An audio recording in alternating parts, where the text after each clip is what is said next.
everybody, this is Paige from Paige's Bakehouse in Round Rock, Texas. I'm going to show you a quick 5-minute tutorial on how to make a fondant rose. So let's get started. All you need is some fondant, cornstarch, and your hands. So come on in. Let me give you a little peek on how to start. Make sure you're working with some really nice fondant. We love to use satin ice, but any of them will work. So first thing, make sure your hands are nice and dry and clean. I like to put a little cornstarch on my hands. Grab a little pinch, roll it into a ball, make it into a snake, and then just pinch one side. It doesn't look super pretty right now, but we can make it prettier later. I know it looks a little dusty right now, but I'll show you how to fix that. Give it a little roll, and right now we're just making the center of the rose. So I like to set it flat, sitting up, so it can kind of dry. We don't warp any petals. So it doesn't matter really how much you grab, because you can always add more, always add less. More cornstarch, the better, but you don't want too much to where it won't stick to itself.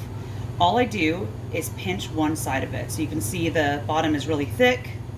We're gonna pinch one side till it's paper thin, and it has a really pointy edge here. So what we're gonna do is we work in odd numbers except for the first two. So we're gonna wrap that around.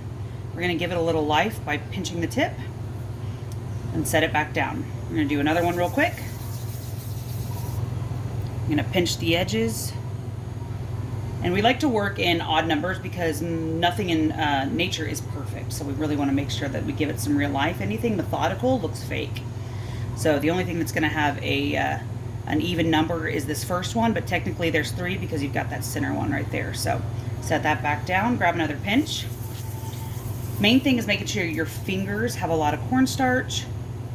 And I like the little bit of texture that, you know, the crease in your fingers give it, because those rose petals always have a little bit of crease. You're gonna start here on the second row of petals, give it a little crease. And then this level of petals is going to have 3. So we're going to give it 3. We're gonna kind of overlap. I like to do that. It doesn't really matter the shape of the petal, because you can really kind of adjust it and play with it as you're making it. So there's 2. We're gonna give one more right here. This one we want to wrap all the way around, so we wanna make sure it's big enough to wrap around. If you mess up and make it too big or too small, you can always just peel it off. That's the beauty of not really using any kind of like adhesive right now. And I'll show you how that kind of helps it in the end. Cover that up. Pinch this right here.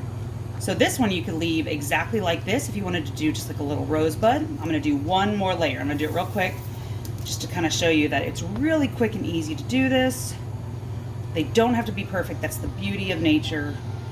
Works in any color. I like to off-center the points too, because they're never gonna grow in rows. So you really wanna make sure that you're just kind of giving some life to it. You see I'm just pulling it. It's not like flat, it's not round. It's just kind of textured. Give it another one right there. So that's 2. We got 3 more, and then I'll show you how I kind of finish it off here. So I think this is a really cool, really quick technique when people come in for a last minute cake and they want something 3D. We really like to go above and beyond and make sure that they have something beautiful. So this is a really quick way to make something really beautiful without really stressing yourself out, without, you know, gum paste or letting things hang overnight to dry. Obviously it's not a real rose, but I really like that it kind of gives a little life to it with these points and with the extra layers and the imperfectness of it. It makes it super beautiful. So this would be my 5th petal, but I'm gonna go ahead and add one more just because I like it a little bit more full. And you see I'm just pinching some off of here just to give it, just to grab a little bit each time. It doesn't have to be pretty, and I'm working fast enough. This isn't going to dry out. Normally I would totally wrap it all up, but it should be totally fine working on this. Here's my last one, giving it a pinch.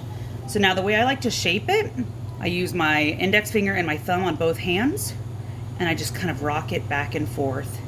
So I'm giving it a little bit of shape on the bottom, but we're not wasting all this fondant on the bottom.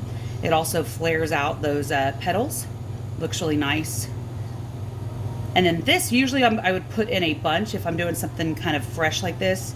So I'm not really too worried about the bottom. Pinch it off, round it off. You can lay it down And there's just a beautiful rose. So you can really kind of do, you know, a cluster of 3. Again, we like to work in odd numbers, so 3, 5, 7, 9. And then it's really beautiful to do in different colors, different, you know, you could even do like a dark center and then get lighter on the way out. So that's just a really quick way to do a fondant rose. I hope y'all enjoyed this video.